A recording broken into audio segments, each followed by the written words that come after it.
अस्सलाम वालेकुम, आप देख रहे हैं पाक जज्बो न्यूज। देखते हैं आज की ताज़ा तरीन खबरें। Good afternoon, ladies and gentlemen. It's a pleasure to be back at the United Nations. I wish it was under better circumstances. I'd like to use this opportunity to share with you Pakistan's perspective of the recent conflict with India and the path forward. I'm sorry to disappoint you. I have no pictures and slides to show you today. But all jokes aside, May 7th this year, India launched illegal strikes within Pakistan in violation of the UN Charter, in violation of international law. They targeted civilian infrastructure, they targeted religious worship places, they targeted dam, water and energy infrastructure, and innocent civilians, women and children, lost their lives. India used as a premise for this attack the terrorist attack that took place in Indian-occupied Kashmir a couple of weeks earlier.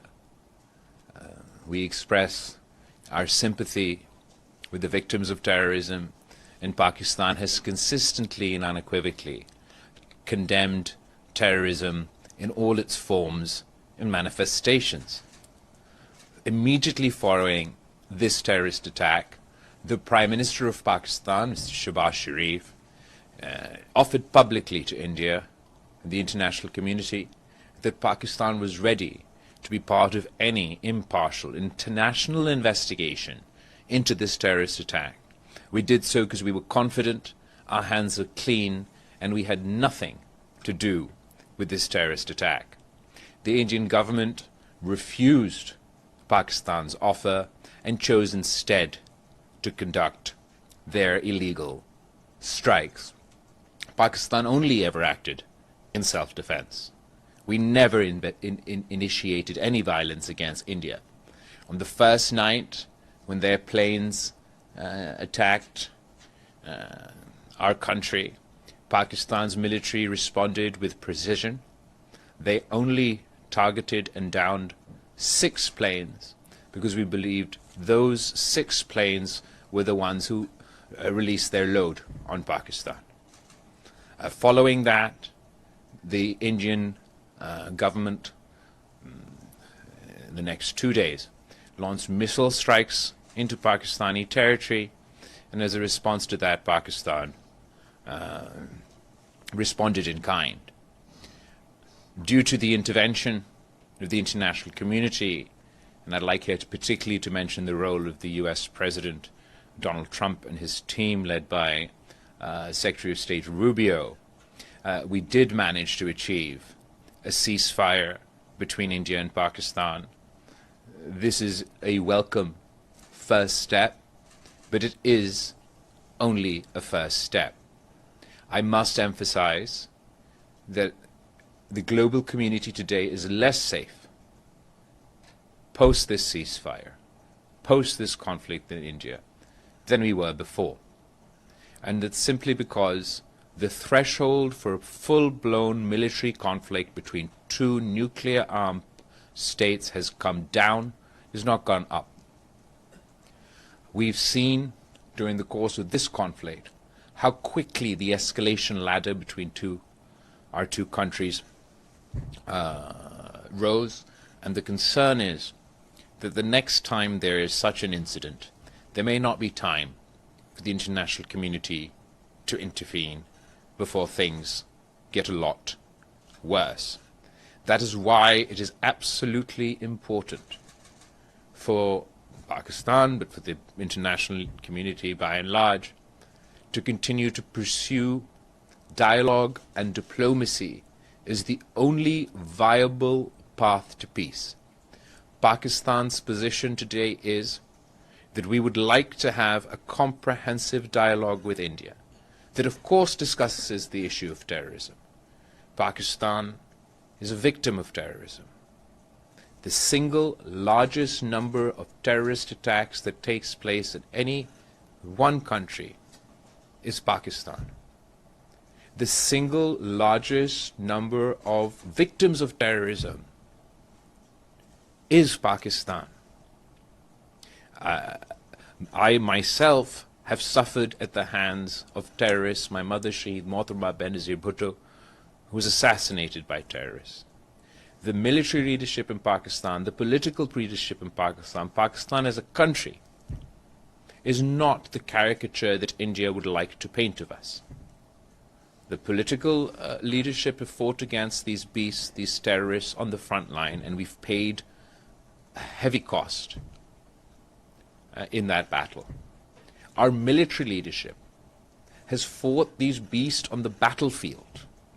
They've earned their honors and their titles and their promotions as a result of the taking them on in South Waziristan, taking them on in North Waziristan.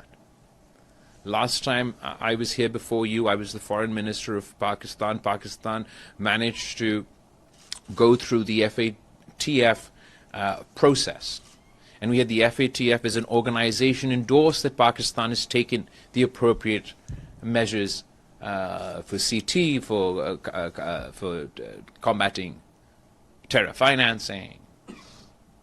It has become too easy internationally for hegemons, wannabe hegemons, to use the whistle of terrorism to justify illegal actions, to justify violent actions in Muslim countries, Muslim communities. You cannot take on terrorism, you cannot combat terrorism if you're going to use it as a political tool to demonize the Muslims within your own country, a political tool to demonize the Muslims in Indian-occupied Kashmir, and as a political tool to demonize your neighbor. Pakistan would still like to cooperate with India to combat terrorism. We can't leave the fate of 1.5, 1.7 billion people in the hands of non-state actors and terrorists, for them to decide at a whim that two nuclear armed powers will go to war. And this is the new normal, or the new abnormal, that the Indian government is trying to impose on the region.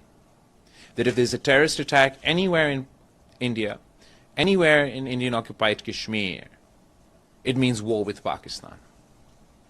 And reciprocity would mean that any terrorist attack in Pakistan, particularly given our long list of complaints about Indian involvement in Balochistan, in Pakhtunkhwa, with the BLA, with the war with India, that is untenable.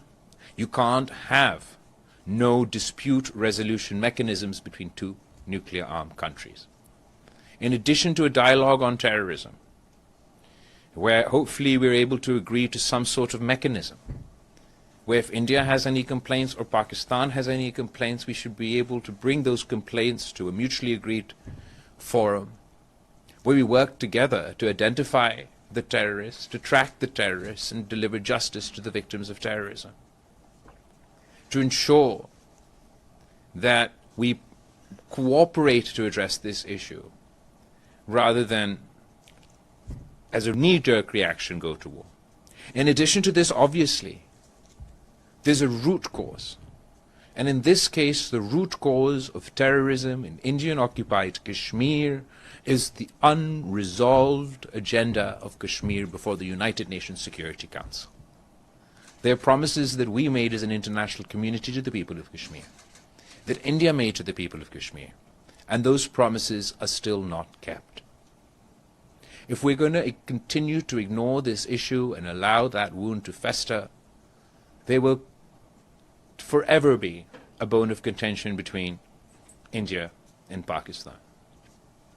In addition to Kashmir, the most recent front that India has opened in the context of this crisis is the weaponization of water. The violation of the Indus Water Treaty by the Indian government must be condemned across the board. We cannot allow this precedent to be set. The mere threat to cut off the water supply for 200 million people is a violation of the UN Charter. Acting on this threat would be seen as an act of war by Pakistan. This is not something I say with any pleasure. Pakistan does not seek to be in this position. But I ask any country that if their lifeline was being cut off, if their water supply was being cut off, how would they react? The weaponization of water, given the challenges of climate change, the water scarcity that we anyway face in Pakistan, is something that surely no civilized country can endorse. No civilized country must allow for this precedent to take root. The Pakistani delegation today is concluding our trip here to New York and our engagements at the United Nations, where we engage with various representatives of different countries and obviously of the United Nations, including the UN Secretary General, the President of the UN,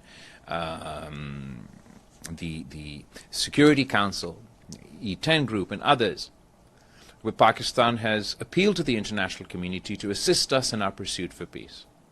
Just as the international community played its role in encouraging India to agree to a ceasefire, the international community must play its role in encouraging India to engage in a comprehensive dialogue with Pakistan so that we can address our issues and achieve peace.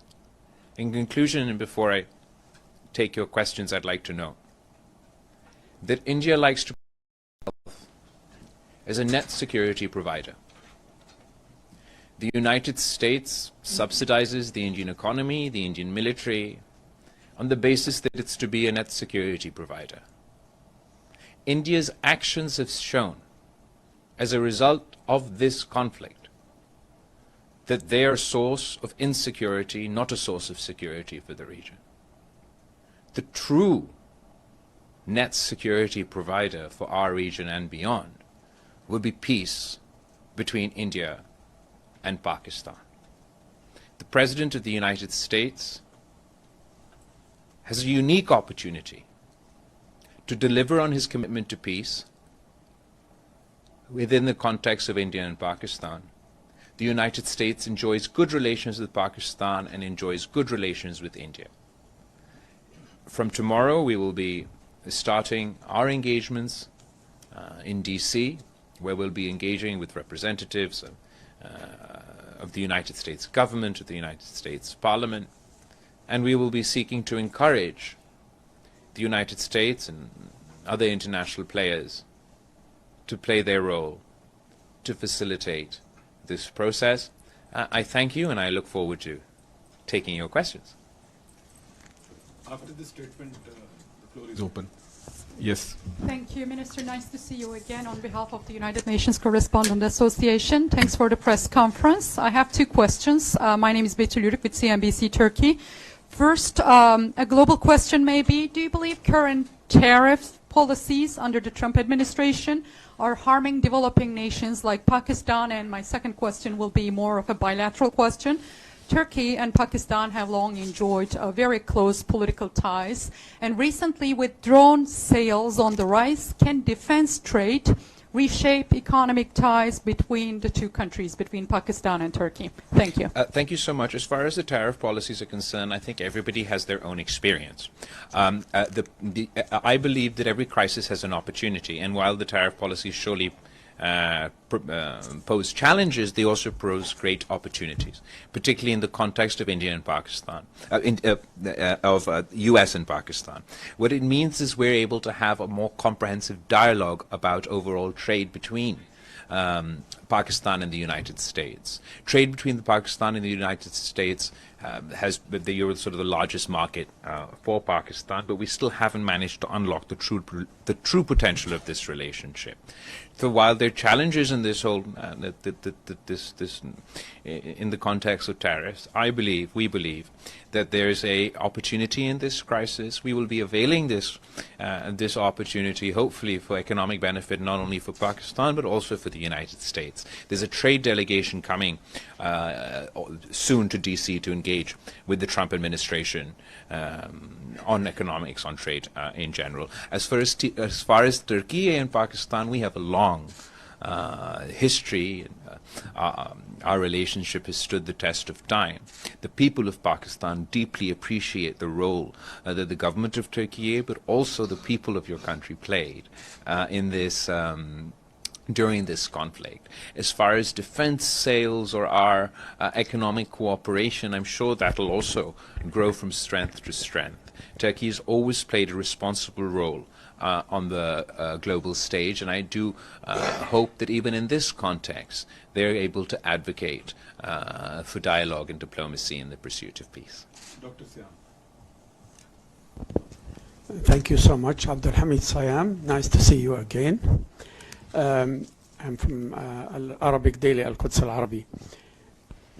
Have you traced any involvement of Israeli military and Israeli drone in the attack on Pakistan? There are some reports say that immediately Israel, of course, they declared their support to India, but have you traced any weapons coming from Israel? And did you have another question also? Yeah, it's related to it. Don't you see also that India is copying what Israel is doing in the occupied West Bank by allowing the settlers to take over the land? And now India is copying that by allowing Indians to settle in Kashmir. Thank you very much. Thank you very much for your very pertinent and important questions. As far as the details of the Israeli equipment involved, I'll allow my team to expand if necessary. As far as I'm aware, absolutely, Israeli drones were used during India's attack on Pakistan. The parallels you draw, obviously, let me emphasize from the outset, there's no meaningful comparison that I can make between the plight of the Palestinians and the plight of Pakistan, and the plight of Kashmir. What we're seeing in Gaza, what we're seeing in Palestine is uniquely outrageous, inhumane, and condemnable in all shapes, forms, and terms. Having said that, there are certain parallels that can be drawn. The actions of the Indian government post-2019 to do with the imposing demographic changes within Kashmir does draw parallels between what the settler program within the West Bank. As far as being inspired, India being inspired by the Israeli government, unfortunately it's being inspired in all the wrong ways. Its conduct outside of international law, its violation of international governments, the United Nations Charter, the arrogance with which it thought it could get away with this, that you can just scream terrorism and it justifies that you can attack any Muslim country at whim. It's based on these building of precedents that we've seen over time, be it in the context of the Iraq War, and obviously the actions within Gaza recently have inspired some of the actions by the Indian government. But Mr. Modi is sort of the Timu version of Netanyahu. Okay? It's a poor copy. And we call upon the Indian government to not be inspired by the worst examples possible. We pride ourselves, we in Pakistan pride ourselves that we're the heirs of the Indus Valley civilization. Mohenjo-daro is a stone throw away from my constituency back home. India also prides itself that they're the heirs of the Indus Valley civilization. So we should act as heirs of the Indus Valley civilization and not as how we have been acting. One of the most incredible things about the Indus Valley civilization is that with all the archaeology that's gone on, we've not found a single weapon at all. The great advancements they had, urban planning, agriculture, water distribution, even sewerage and things. Not a single weapon. How far we've come from our roots. That an Indus Valley civilization, which didn't have a single weapon, is now armed to the teeth. I think that Prime Minister Modi must decide. He has two paths to follow before him. He could pursue the path of peace and be a true heir of the Indus Valley civilization. Or he could pursue another path, a path that we've been warning about, we've been seeing for some time, where Mr. Modi started off as being perceived as the butcher of Gujarat. He went on to become the butcher of Kashmir, and he aspires to be the butcher of the Indus Valley civilization with his assault on the Indus Water Treaty. It is of utmost importance, and I have full faith, that whatever the Indian government says, the people of India, majority of the people of India are peace-loving people. They want peace with Pakistan. The majority of people in my country want peace. So my delegation will be pursuing those aspirations of our people. Thank you. Yes. Thank you. Dilek Kaya, İhlas News Agency. Considering India's rather provocative approach, do you fear tensions from flaring up again in the near future? What do you think can prevent such a possibility? I think absolutely your question is very legitimate. While we do have a ceasefire on the one hand, and we have one party saying we want to engage in dialogue and diplomacy, we have the other party who says this is not a ceasefire, this is a pause. That is making one aggressive statement after another. The most recent statement that Mr. Modi made was that a specific message to the youth of Pakistan, that eat bread or you can eat my bullet. That doesn't sound like a man of peace. Having said that, I would like to differentiate between his public posturing and what I believe is in the interest of our two countries. Obviously we've all come here and engaged on this mission with the hopes that by engaging international partners, just as they convinced Mr. Modi to agree to a ceasefire, they perhaps can convince the Modi government to agree to a comprehensive dialogue. And if we do engage in a comprehensive dialogue, that is the only viable path, not only to peace, but actually for us to solve our issues. There's no military solution to Kashmir. There's no military solution to terrorism. There shouldn't be a military solution to our water dispute. So that's the only worthwhile path to follow. Mr. Nasser. Yes, sir. It's not a question, it's just a clarification. When you said that Pakistan shot down 6 Indian aircraft and they offload their payload as well. So you were talking about the location. What was the location of the, hold on one second. Can you elaborate about the location of the shot down plane? I mean, to my understanding, it was like in a territory of Pakistan. Because No, they're not in the territory. They weren't. Just we were part of Pakistan. First of all, as far as it took India. One of Pakistan's great strengths throughout this whole conflict was our credibility and our transparency. Our transparency with the media and our transparency with our international partners. And we did shoot down 6 planes. Even the shooting down of those 6 planes was Pakistan showing restraint. Pakistan had 20 Indian planes locked that night. But only 6 planes had released their load on Pakistan when they targeted the civilian infrastructure within Pakistan.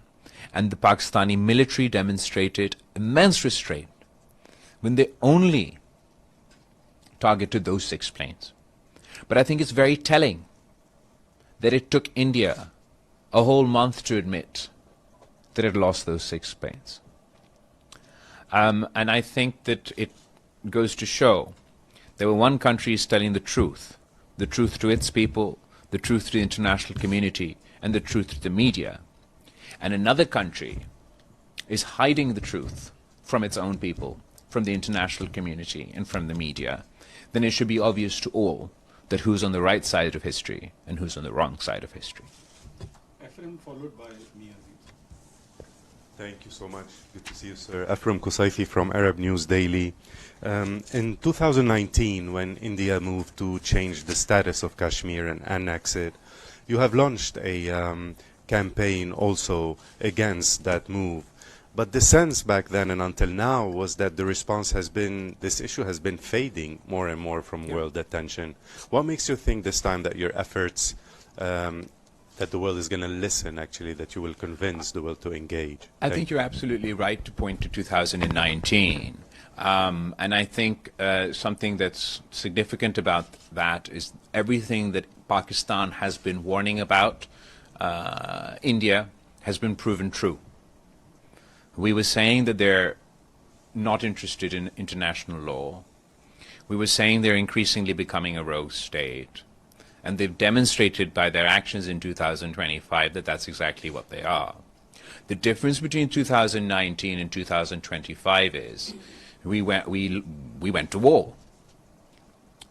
And the consequences of this conflict are that we are now in a more precarious position where, unfortunately, we feel it's not a question of if, but when the next war is fought.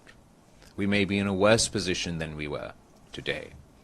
The current context, obviously, we do talk about Kashmir as the root cause and seek to discuss that issue with India. But in addition to that, we seek to address the water issue, the terrorism issue. A significant departure from Pakistan's position in 2019 and 2025 is that Pakistan in 2019 also said we don't want to talk with India. At the moment, where our position is that we like a dialogue with India that includes all these topics.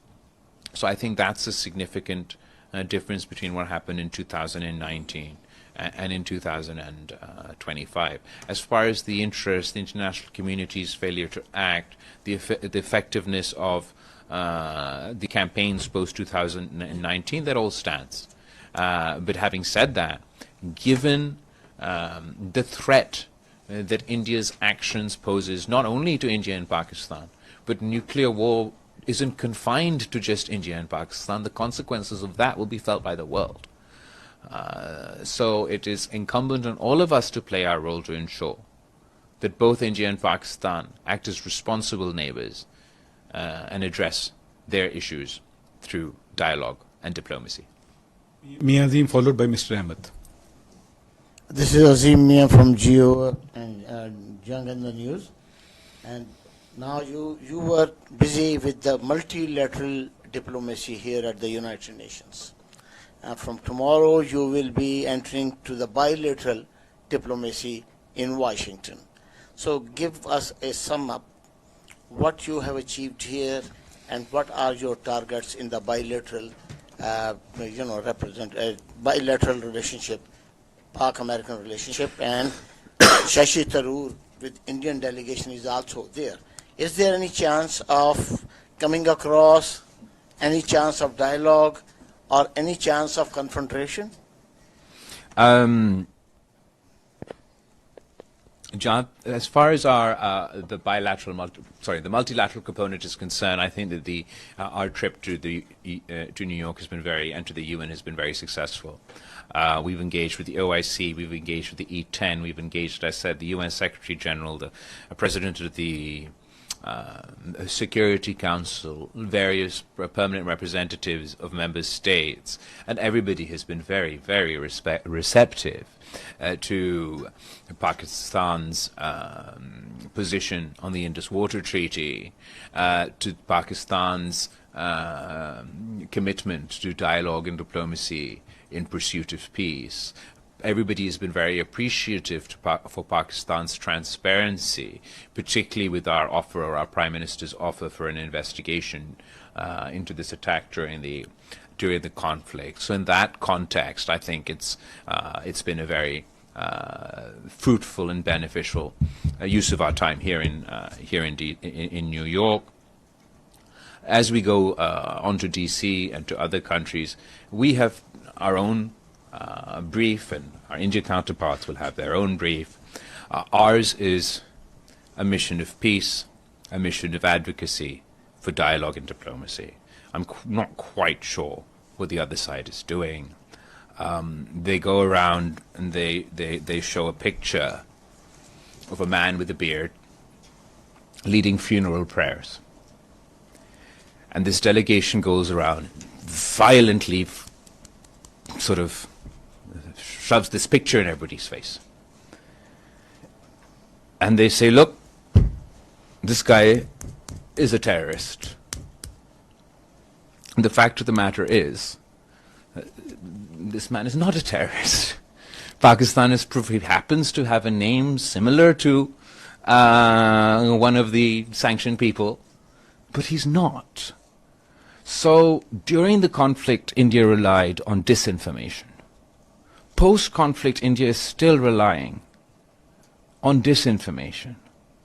This idea that you can paint all Muslims with the same brush,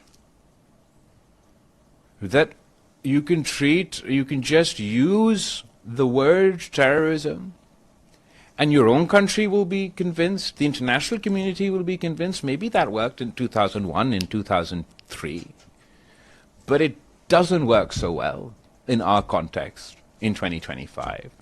I call upon the Indian government to be honest with themselves, to be honest with their people. The fact of the matter is, the people of Pakistan and the people of India are less safe today than they were yesterday. And it's my responsibility to keep my people safe. It's their responsibility to keep their people safe. We have not discussed terrorism. When is the last time that Pakistan and India had a conversation about terrorism? We have no intelligence sharing over terrorism. We have no coordination over terrorism. So how are we meant to combat terrorism?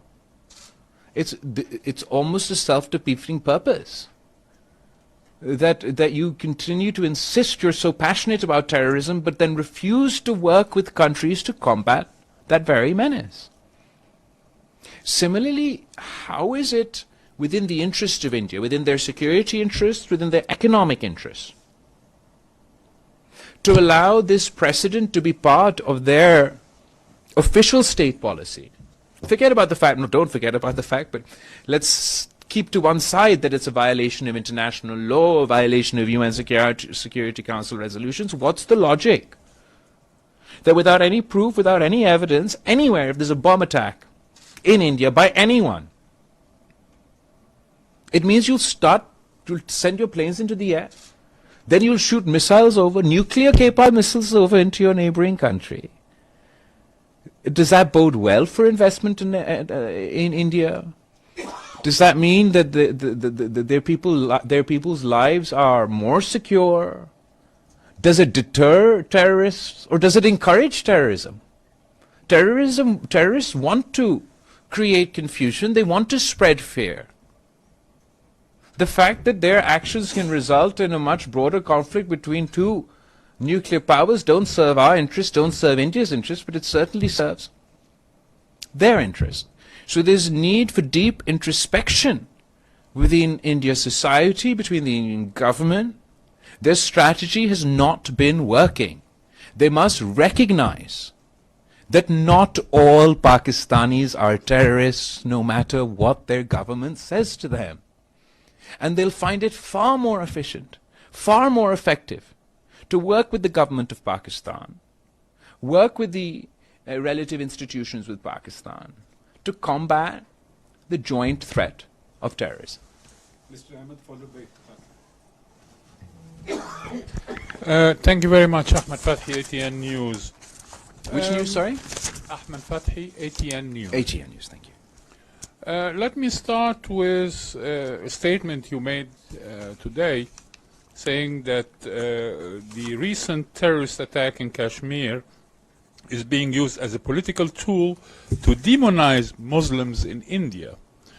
Sir, I have watched the briefings on both sides, and as far as I recall, there were Muslim Indian military officers who were conducting the briefing on the Indian side. Well, as far as the operation is concerned, you're absolutely right. Okay. The other thing, my main question is a follow-up on my colleague Batul about tariffs and trade Okay, can I just answer your demonizing question Okay, first? sure. Terrorism in general is used by India to demonize Muslims within their territory. This, I'm not specifically limiting it to this attack, but the Indian political environment is such that the word terrorist is used as a wolf whistle to either whip up sentiment against Muslim minorities within the Indian mainland, to demonize, to paint all Kashmiris within Kashmir who are opposed to the policies of the Indian government, not as legitimate voices of opposition, not as a form of resistance, but they demonize everyone as terrorists. Surely those who attack civilians are terrorists. But those people who raise their voice for the right to self-determination of their people are not terrorists. The Indian government has not only demonized Muslims within their own country and minorities within their own country. Pakistan has complaints about India financing and supporting terrorist activity within our country, but also Pakistan is not alone in having these complaints against India. For example, India has been targeting Sikh activists across the world. They've done so within Pakistan, where the Indian government has funded defunct terrorist organizations within Pakistan to conduct assassination of Sikh activists within Pakistan. The Indian government has engaged in similar criminal activity in Canada, where they've targeted Sikh activists in Canada. The Indian government has engaged in similar criminal activity here in the United States. The policy of the RSS or the BJP government to the Muslim minority within India is not something new. It's a known fact. What they do within their own country is up to their own system. When they start implying that all Pakistanis are terrorists, as a result of the fact as a result of the actions of a few terrorists, I believe that's demonizing an entire population. Thank you. Let me move to the trade and bilateral with the U.S. since you're going and your delegation are heading to Washington, D.C. and I'm assuming you're going to have meetings in Congress and House and Senate, as well as the think tanks. How should Pakistan position itself in the current milieu of evolving competition between China and the West, led by the U.S. In the current environment, especially given that you have the CPEC, the China-Pakistan Economic Corridor project, which have economic significance and rising as well global scrutiny of strategic infrastructure investments. What's your message going to be to Congress to rebuttal this accusation of being that you are warming up more to China?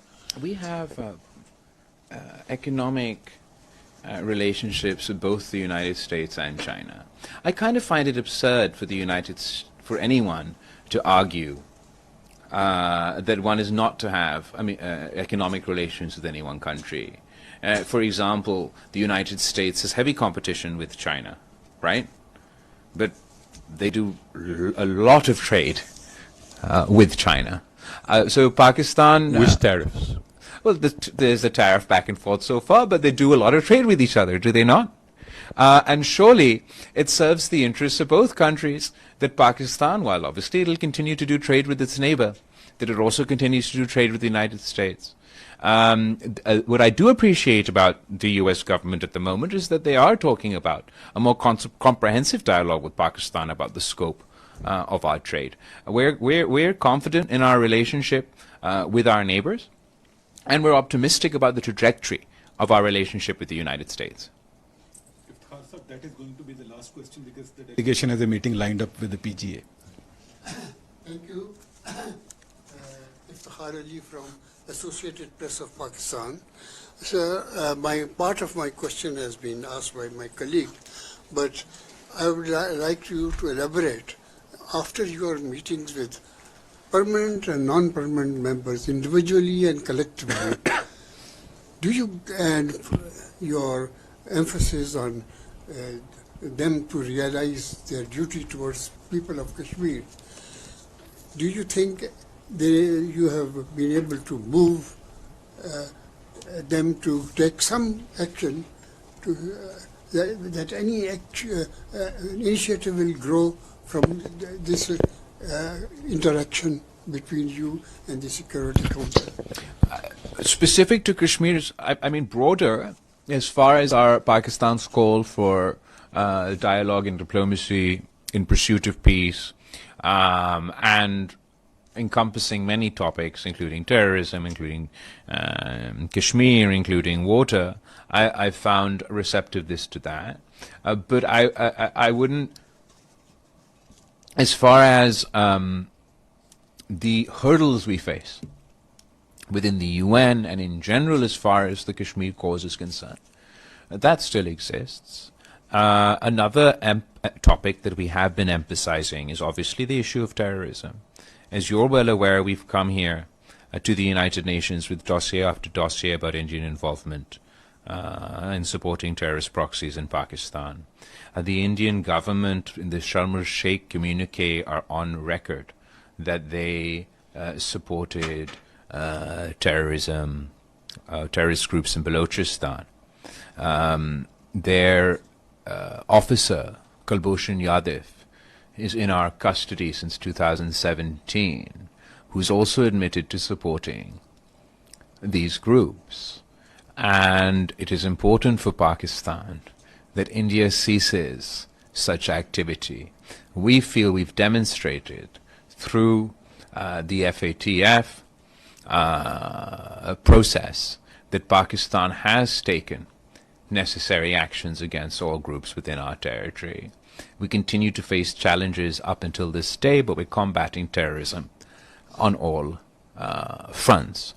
The Indian side has not shown any willingness to engage in addressing Pakistan's concerns vis-a-vis terrorism. And Iftikhar Sahab, aapko to maloom hai that just before we arrived here, there was a terrorist attack in Balochistan targeting a school bus, which resulted in the loss of lives of innocent children. This is a day-to-day activity with us. If you compare in quantum terms the number of terrorist attacks that take place in India and Pakistan, unfortunately there are more terrorist attacks that take place in Pakistan than they do in India.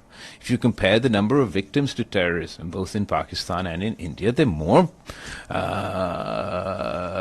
Pakistanis that are killed by terrorists than Indians that are killed by terrorists.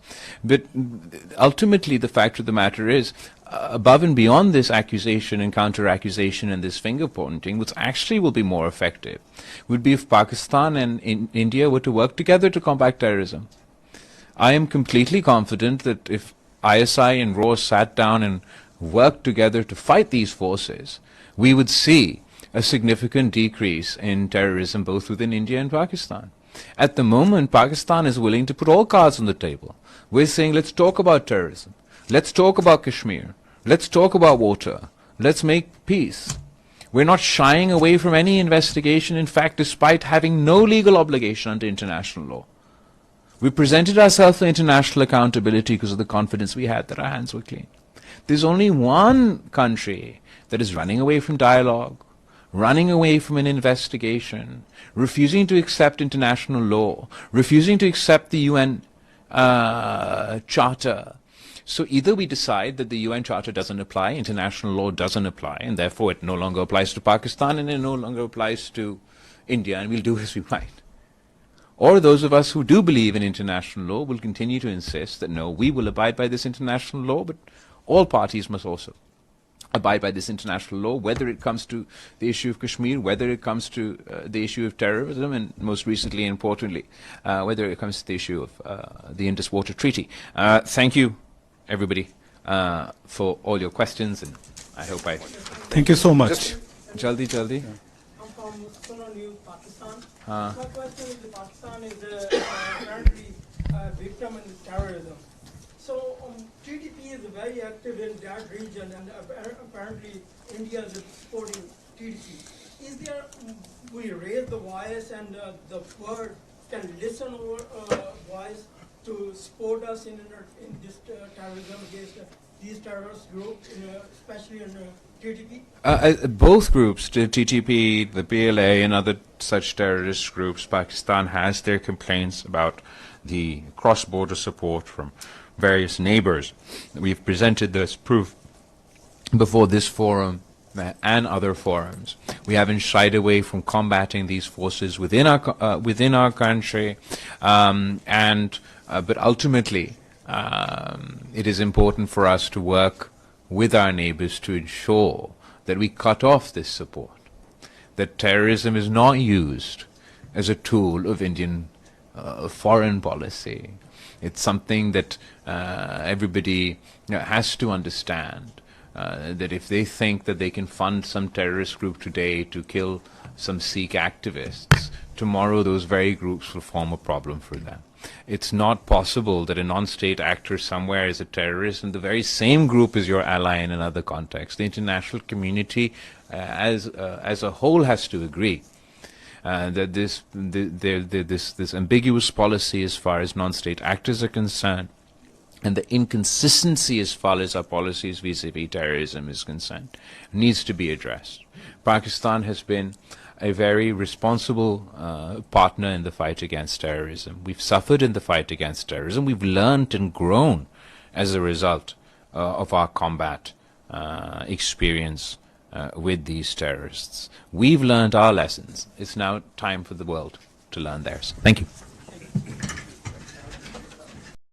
ताज़ा तरीन खबरों को जानने के लिए हमारे channel को like करें, सब्सक्राइब करें पाक जज्बा चैनल।